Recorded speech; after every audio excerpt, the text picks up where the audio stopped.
Now, how do you sell? Tonight we look at a product that used to be a staple of advertising, but now seems more like an endangered species.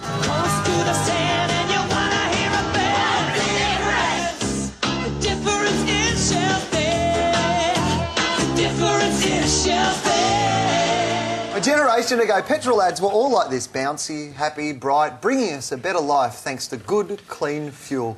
Russell, what happened to the fun petrol brand?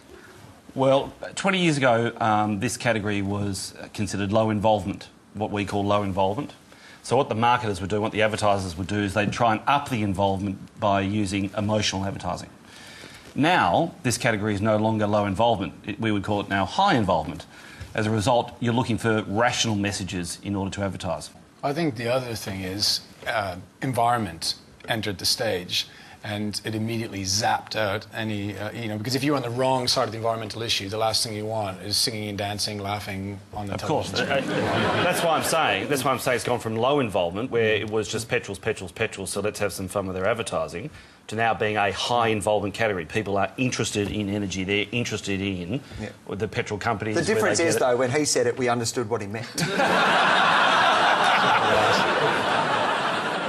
Petrol companies, they're always struggling with whether they need to promote their brand or not, because the whole issue for them is they've got distribution, they have mass distribution, and location is what matters enormously. Well, isn't that it? Well, don't we just choose what is cheapest and closest to us? No, but when you pull up at a petrol station, chances are there's 3 or 4 of them within the same vicinity selling petrol for the same price. So at some point you have to build some sort of relationship with your consumer so they will choose you over the one next door. The most interesting one I've seen, you probably remember the study Shell did.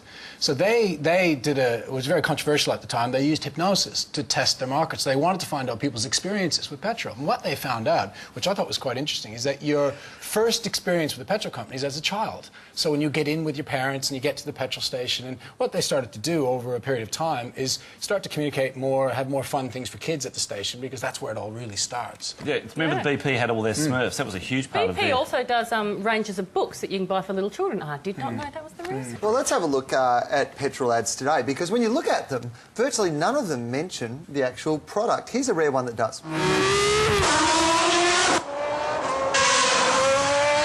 Over 60 years ago, we began to work with Ferrari. What we've learned from our shared passion on the track, we've put on the road. Shell V-Power, the fuel developed with Ferrari. That ad sticks to the basics, promising power and performance. Todd, why Shell Ferrari and not a normal car?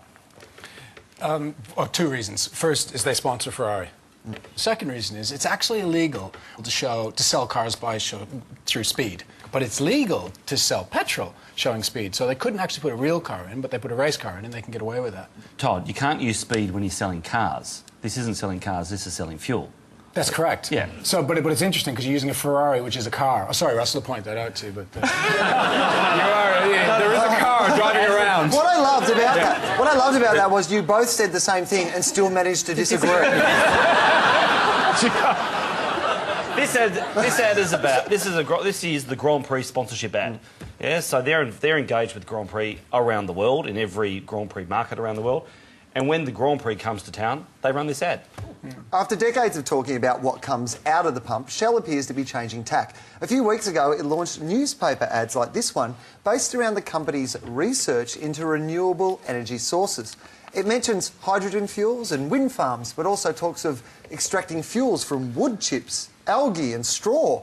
Straw! My God, what will the little pigs make houses out of now? Russell, what would Shell want to achieve with this ad? Petrol companies now want to position themselves as energy companies, and it's very important for them to be seen as part of the solution, not the problem. Despite the fact they've spent the past 2 decades funding climate sceptic research. I could be a little bit sceptical. There's 2 interesting things on that, Dee. One, when BP resigned from that committee, which was anti-global climate... Because the proof was irrefutable. In 1997, yes, that year their share price and their profits rose by walking away out of that, which was really interesting. So the others have learnt from that. The term in marketing is called greenwashing.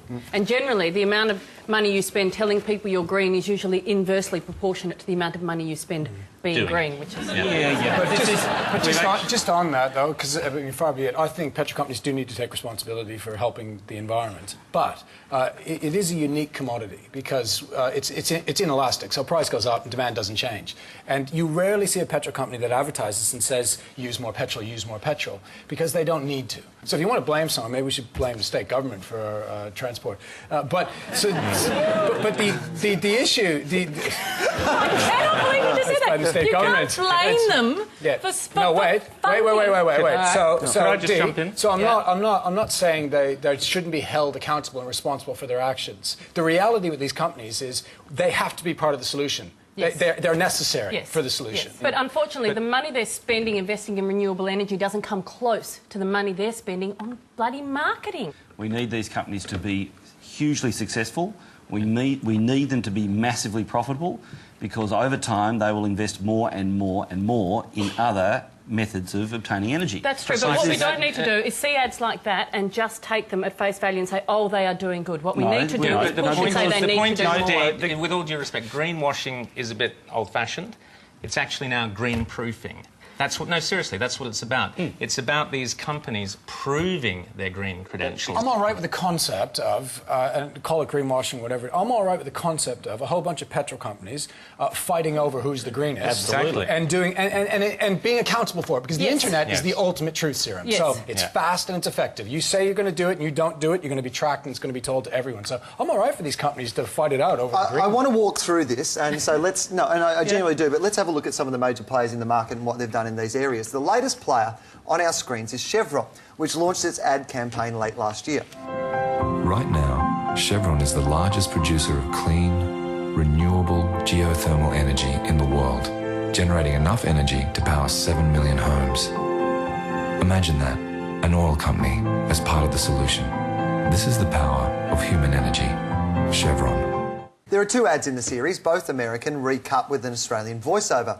And in the case of that one, a shot of the Harbour Bridge thrown in. Those 7 million homes with geothermal energy are in Indonesia, in the Philippines, by the way. In Australia, Chevron does much less cool stuff. It drills for oil and gas. Now, Chevron doesn't really have any petrol stations here. Rowan, why would you run ads on TV when you're not selling anything to the public? Well, you're absolutely right. Chevron don't have any petrol stations here, and yet they're the third biggest spender, so they spend more than Caltex. The reason is, if you look at where they're spending that money, they are spending that money on cable TV, they are spending that money on in the quality press that businessmen read. They're aiming for the top end of town. They're talking to the corporate sector. They're talking to the key decision makers. The reason they're running this ad is to repackage their image, because they know that people are less likely to complain about petrol prices if they think that the company's reinvesting in geothermal energy. These companies rely on public perception for survival. Well, that's why they're running the ad. But there is a reality. What they do. No. It's about presenting an image that they're being good at what they do. It's not about the reality. But Dee, in just... Todd, I'm very surprised with you on this. Stepping off the box slightly. I mean, I do think... Are you about to defend Russell? No. I'm liking this. But I do think there's... I think there is perception and reality when it comes to their advertising. And the truth is, I think they all envision a future in which we're going to be using renewable energy. I mean, I think they know. As long as they can profit from it. Yeah, but the journey to that, it's a time thing for me. So the journey to that is a bit longer, right? And in some ways, I would make that a lot shorter. But if you were running BP and the option was, which is what they have, you're going to spend $500,000 on lobbying strategist, perception, or 500 million, which is what it would cost to change the actual structures over. Which one would you choose now? Well, I don't think it's as simple as choosing a small amount or a bigger amount. I mean, I think it's spending less on their marketing and more on doing stuff. No. The interesting thing about that ad... I'm not going to make money from this. It's wrong. Well, we need them to make money. We need them to make money, and we need them to compete on this space. This is good. What's going on here? I think it is good, but my problem is when they do ads like that, the consumer sees them and says, yes, they are doing a lot, when in fact they're not, and that is my problem. Well, this brings us to the last of the major players, BP. 9 years ago, British Petroleum changed its name to Beyond Petroleum, although 93% of its investment is still in oil and gas. Its logo is a flower and its corporate colour is green, green, green. Russell, should this be in the rebranding Hall of Fame? Do you know, there was a book written by Theodore Levitt called Marketing Myopia, and this is the underlying strategy of what's going on here, because you're myopic in the petrol business if you think you're a petrol business and not in the energy business. So what you do is you broaden your definition, which ensures that you're still in business in 100 years' time. Like advertising agencies became communications agencies. That's right. You broaden. But here, I mean, just so you can have a better future, I'm changing my name to Adam Hills. Yeah.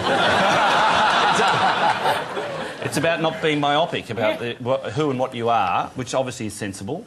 And they did, literally overnight, rebrand an entire business. They repositioned an entire business from being a petrol company to being beyond petroleum. They gave it an entire new look, and it virtually happened overnight around the whole world.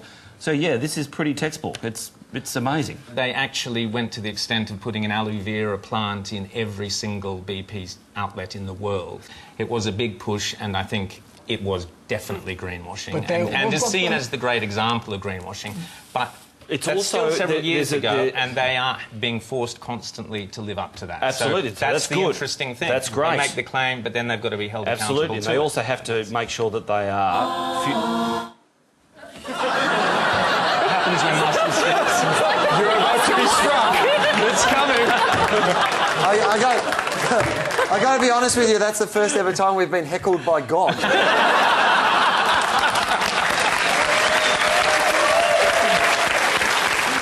Here's the only ad it ran on Australian TV last year.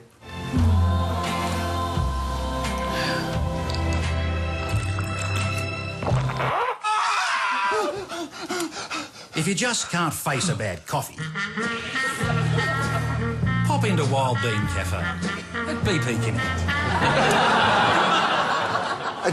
Dee, why would a petrol company devote its advertising budget to spruiking coffee? I think it's a really, really good marketing idea. When you're driving, often a coffee's what you want, and you want decent coffee. It would differentiate your product from the 5 service stations down the road. Is it also because they're making a buck out of the coffee? Because petrol's a pretty small margin at a service station. I bet they're not actually making that much money from coffee. I've got to disagree with you there. The markups on coffee and things are 300% are massive. The markups on petrol, a couple of cents here and there, it's tiny. It's crucial for all the petrol companies to make money out of their real estate, which is these shops that they have. And this is pretty clever stuff, isn't it? So they're using coffee to differentiate their petrol station. And it's because also there's no sort of negative connotation with the price of coffee, surely, isn't it? Because petrol prices, people complain about constantly, but there's no Coffee Watch website set up by the government. I do think one of the amazing things about petrol marketing is that they literally put the price on the street. I'm sure if they could wind back the clock 50 years, they should have all, if you like, spoken to each other and said, let's not put the price on the street. I mean, that really was... Come on, Russell. Petrol companies don't speak to each other.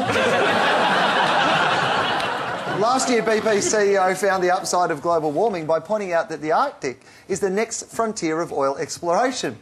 Yay. Couldn't have done that before the ice began melting. Todd, how dangerous is it for a brand when there's a credibility gap between its advertising and its actions? Yeah, they say the best way to kill a bad product is to advertise it successfully.